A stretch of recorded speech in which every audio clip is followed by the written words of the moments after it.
Hey, this is Armchair Philosopher, Fragments of Memory. Hi there, how you doing? I saw a video by a 1473 Tiara. White Men versus Black Men was the name of the video. Well, this was an older video. It was dated August 10th of 2011, so this is last year. And she talked about how Lil Wayne dissed dark skinned women. Now, she dropped into a little history, and I can remember the Hot Boys. I wasn't into that music, but I remember when they came out with "Back That Thing Up" and Juvenile was doing his thing, and the Hot Boys and Cash Money, and Lil Wayne was going after you, back it up, don't stop, then what, drop it like it's hot, and he was doing all of that. And I can understand that comments like that couldn't be hurtful.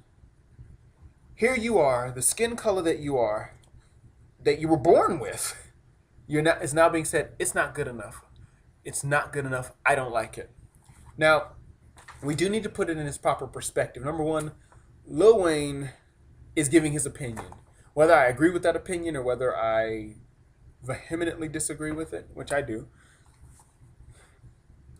that doesn't mean that Lil Wayne isn't entitled to his opinion. But I can concede to the fact that pop culture does dictate.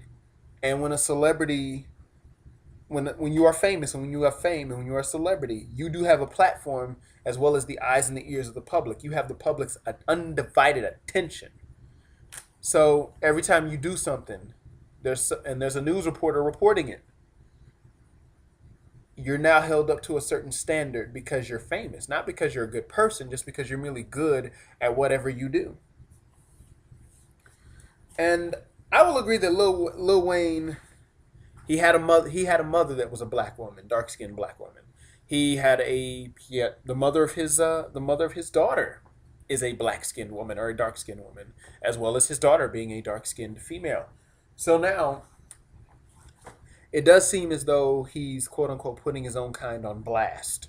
It does seem that he is saying, okay, black people are undesirable, and obviously I'm not undesirable, but these dark skinned women are somehow undesirable.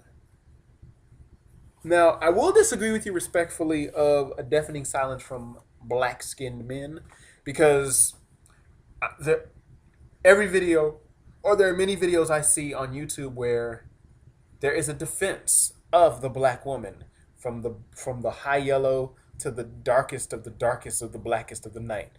Black women have been loved, appreciated, and adored and defended via YouTube videos done by black men. So I would respectfully disagree with you there.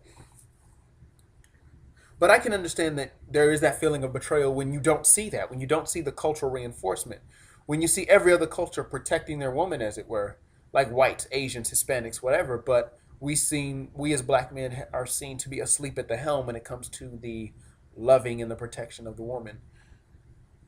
Now, what I am going to point out is that number one, blacks in America have a lot of historical and cultural baggage that white people don't have, baggage that Hispanics, Bosnians, Arabs, whatever, what have you, do not have that kind of baggage. And unfortunately, in America, black issues are always politicized. In fact, the fact that we call them black issues is should be a wake up freaking call right there. And again, unfortunately, in the black community, the people we look to are the recording artist, the rapper, the singer, the dope man, or the athlete. Those are the ones we look to. So whatever they say is okay. I mean, if celebrity endorsements did not work, we would not need them. We wouldn't have all these actors and comedians and singers doing Pepsi and Coca-Cola and Dorito commercials and Butterfinger commercials. If we didn't take if advertisers did not know the power of association and positioning. Like if right now, if I was a celebrity, Fragments of Memory, the big star, and I drink a can of Pepsi, and I say, everybody, I need to go drink you some Pepsi. I bet you there'll be a spike in sales in Pepsi just because I drink it. You know? Um, and a good buddy of mine, one of my friends here on YouTube, Tess Tizzle, also known as the Ghetto Cyrano. I think you shouldn't be offended by something that Lil Wayne says just because he's propped up as a celebrity. I will agree that if there aren't black women being used in the videos, I will agree there are the less exploitation of black women. Less chances of black women, for example, in pornography being sexually scarred. So I can see that though that might be a hurtful comment said by this one celebrity, there are so many celebrities and so many men in real life that are good men that love black women, as well as every other nationality on the planet. Unfortunately, somebody has to have glamour and shine for us in order for it to be valid. And I mean, generally speaking, like when you look at the types of people that gravitate towards Lil Wayne's music, many of them think Tony Montana is a hero. Many people think The Godfather is a hero, even though these were crime bosses and thugs and criminals and murderers and drug lords, but yet we honor them as heroes.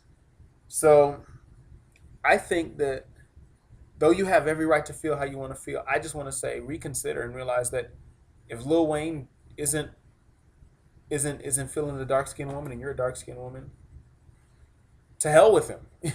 I mean, he's not going to put money in your pocket. He's not going to enrich you. And there are so many other better rappers and entertainers out here than Lil Wayne. Though he's good at what he does, but don't let the glamour and the shine fool you. Well, anyway, that's my 2 cents on the black man versus white man. Be easy like Sunday morning. Take care.